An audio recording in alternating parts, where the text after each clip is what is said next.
Aprobado na po ng DOLE ang umento sa sahod ng 3 rehiyon sa bansa.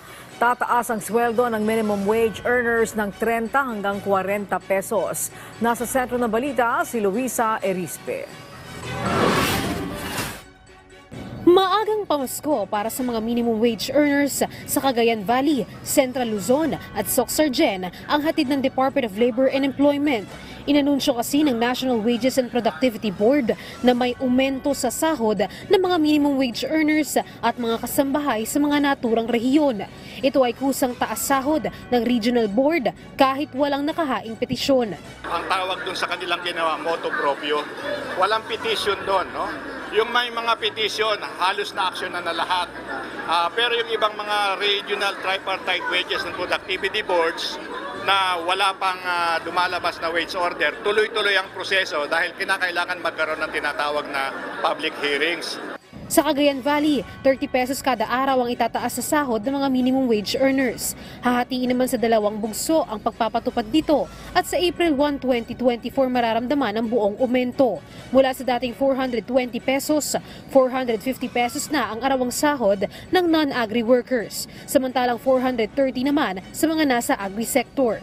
Sa mga kasambahay naman, tumaas ng 500 piso ang kada buwan na sahod, kaya mula sa dating 5,000, 5,500 pesos na ang magiging sahod ng mga kasambahay sa Cagayan Valley. Sa Soc-Sargen naman, 35 pesos ang aumento na inaprubahan para sa arawang sahod ng minimum wage earners. Hahatiin sa 2 beses ang pagpapatupad nito tulad sa Cagayan Valley. Pero kapag naibigay na ang buong aumento sa January 1, 2024, magiging 403 pesos na ang arawang sahod ng non-agri workers at 381 naman sa agri, retail at service sector. Binigyan din ng 500 pisong dagdag sahod ang mga kasambahay sa rehiyon, kaya magiging 5,000 na ang sahod ng mga kasambahay kada buwan sa mga lungsod at first class na munisipalidad sa rehiyon at 4,500 naman ang iba pang bayan. Samantala sa Central Luzon naman ang may pinakamataas sa 3 na naaprobahang aumento. 40 pesos ang itinaas ng arawang sahod ng minimum wage earners. Sa mga probinsya ng Bataan, Bulacan, Nueva Ecija, Pampanga, Zambales at Tarlac, 493 hanggang 500 pesos na ang magiging sahod ng mga nasa non-agri sector. 454 hanggang 470 naman sa nasa agri sector at 475 hanggang 489 pesos ang nasa retail o service.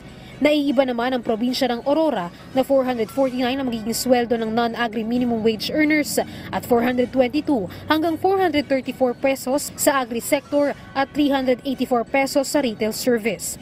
Lahat ng mga aumento sa 3 rehiyon ay nakatakdang ipatupad 15 araw mula ng isinapubliko ito o sa October 16, 2023. Paalala lang ng DOLE sa mga employer, wag lang ang minimum wage earners ang itaas ang sahod dahil base sa batas, dapat maitaas din ang sahod ng mga kumikita ng nasa above minimum kung saklaw ito ng wage distortion. Dapat ayusin din yung gap o yung pagitan.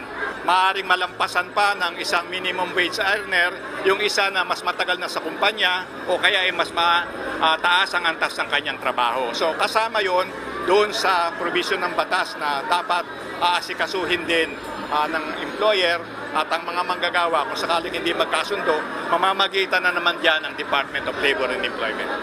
Sa tala ng DOLE, higit 682,000 ang kabuuang bilang ng wage earners na magbebenepisyo sa aumento. Nasa 75,000 naman sa mga kasambahay at 1.5 million na full-time wage earners. Kung may nais naman anyang umapela at naliliitan sa itinaas ng sahod, bukas ang tanggapan ng DOLE para sa kanilang petisyon. At para naman sa iba pang rehiyon sa bansa na hindi pa nabibigyan ng aumento ngayong taon, pagtitiyak ng DOLE, gumugulong na ang talakayan na mabigyan din ng iba pang rehiyon ng taas sahod. Kung merong hindi masaya, hindi sila kontento dun sa pinagkaloob na award on adjustment, pwede silang mag-apila.